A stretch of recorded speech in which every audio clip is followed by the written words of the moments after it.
Bonjour et bienvenue dans cette nouvelle vidéo. Aujourd'hui, on va comparer un livre avec son adaptation cinématographique.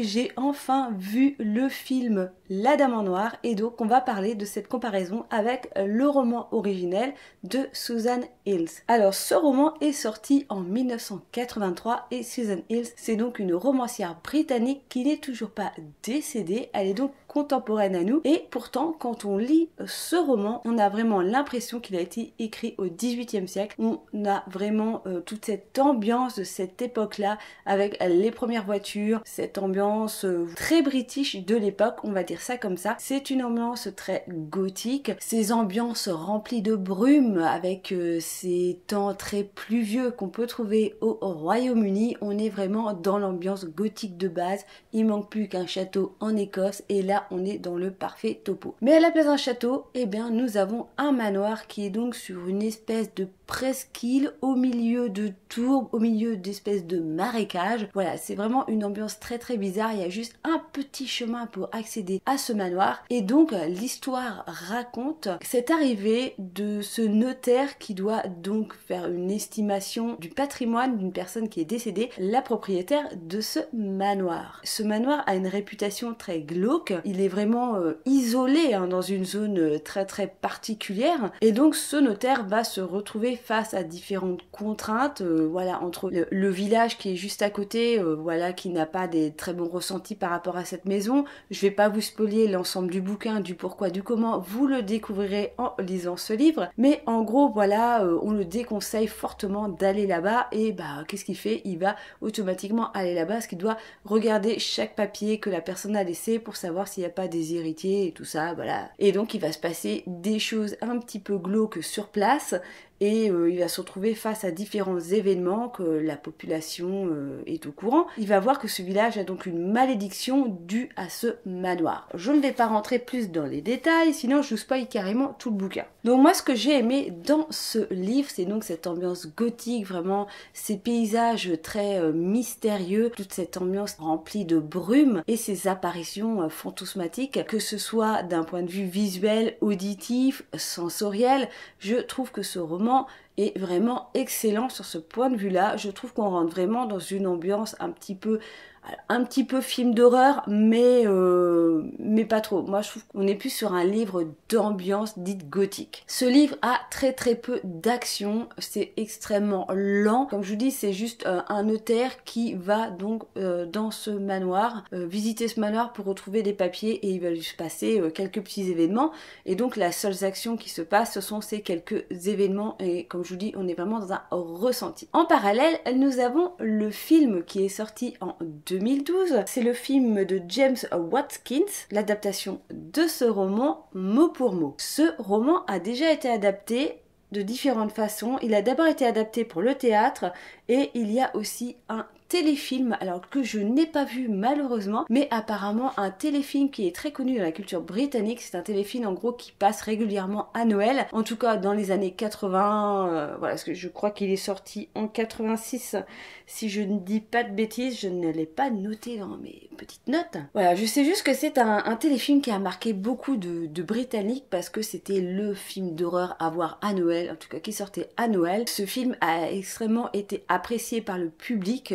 C'est voilà, c'est limite l'un des meilleurs films d'horreur. Par contre, Susan Hill, donc l'auteur du roman, n'a pas du tout apprécié cette adaptation pour la télé car il y a quelques éléments qui ont changé. En particulier, il y a l'histoire d'un chien et ce chien est donc une femelle et dans le téléfilm c'est donc un mâle et je crois qu'il y a le personnage principal, ce notaire qui vient voir donc cette maison, qui a changé de nom, donc elle a pas trop apprécié ces petits changements qui sont franchement voilà, c'est pas grand chose comme changement, mais elle a vraiment pas apprécié cette version et je crois qu'elle a un petit peu tout fait pour que ce téléfilm ne soit jamais réellement distribué un petit peu partout. Malheureusement pour elle, ce n'est pas elle qui a les droits d'auteur sur cette adaptation. Apparemment c'est trouvable vu l'engouement qu'a eu le film de 2012 de Watkins, donc avec Patterson, je sais plus son prénom, bon bref, le mec qui a fait Harry Potter. Du coup, grâce à cet acteur-là, ce film a eu énormément de succès et du coup, le téléfilm est revenu un petit peu à la surface. Et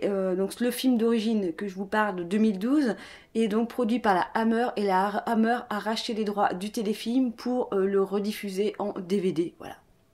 En gros, l'histoire. Ce film avec donc l'acteur qui a fait Harry Potter, c'est son premier film après Harry Potter, donc c'était assez particulier quand même de retrouver un petit peu Harry Potter dans une ambiance gothique. Je trouve que Patterson est vachement bien dans ce film, il joue magnifiquement le rôle, je trouve que ça lui va très bien, ce notaire un petit peu en train de commencer sa carrière, il ne sait pas trop où il va, malgré que dans le roman, voilà, je trouve qu'il y avait beaucoup plus de sentiments et je trouve que au niveau visuel, au niveau voilà, au niveau physique, je trouve que ces sentiments, au niveau de son visage, j'ai pas retrouvé en fait un peu le personnage que j'avais imaginé dans le roman. Je trouve que voilà, il reste quand même assez comment dire, assez froid, il n'y a pas trop de sentiments qui passent à travers son visage. Je sais pas trop si vous avez compris ce que je veux dire, mais voilà, je trouve que il est pas très expressif, je trouve, dans ce film. Au niveau de l'ambiance gothique y est, je trouve qu'on aurait pu faire un effort pour qu'il y ait un peu plus de brume, qu'il y ait un petit peu plus cette ambiance un petit peu écossaise là,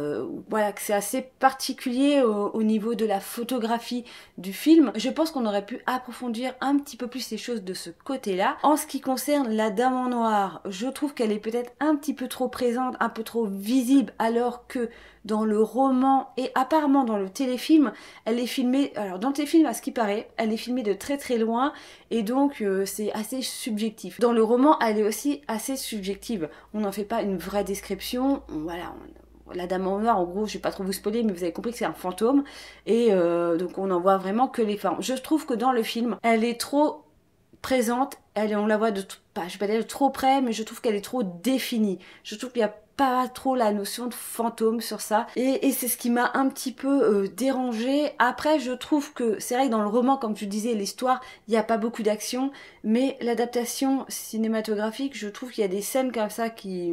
un enchaînement de scènes qu'on ne comprend pas forcément trop si on a compris, si on n'a pas lu le bouquin. Ça parle au début de 3 petites filles, après on sait pas pourquoi, on revient, tu sais le truc à la fin. Je trouve que l'enchaînement des scènes, alors ça reste logique par rapport au roman, mais je pense qu'ils auraient pu faire ça d'une autre façon.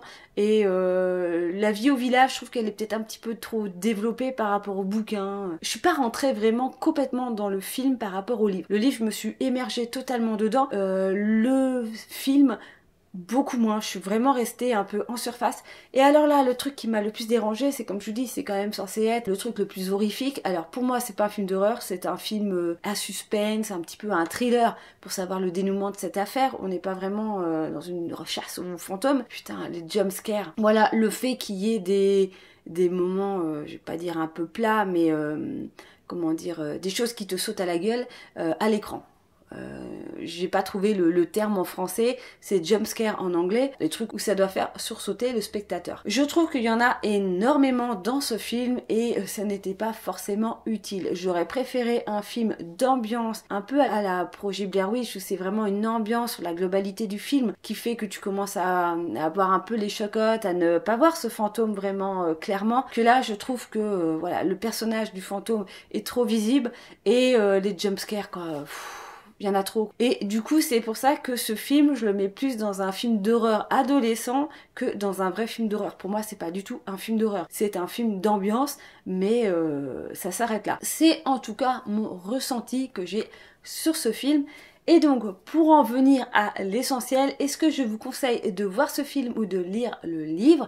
Alors moi, je conseille fortement de lire le livre parce que moi, personnellement, je suis beaucoup plus rentrée dedans. Je trouve que l'ambiance... En plus, il y a un point de vue imaginatif. Je trouve qu'on s'imagine beaucoup plus de choses. On se fait sa propre petite ambiance bien glauque. Je trouve que le bouquin est vachement plus intéressant que le film, malgré que ce soit quand même une très bonne interprétation du roman. Je trouve que Patterson joue assez bien dans ce film, mais je trouve quand même qu'il manque quelque chose à ce film par rapport au bouquin. Mais je vous conseille quand même de voir les deux.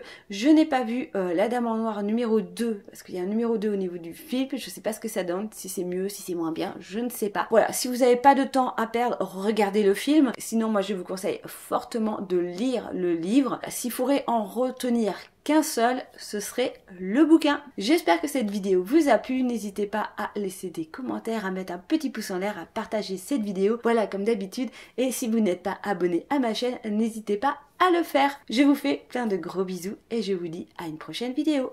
Bye bye!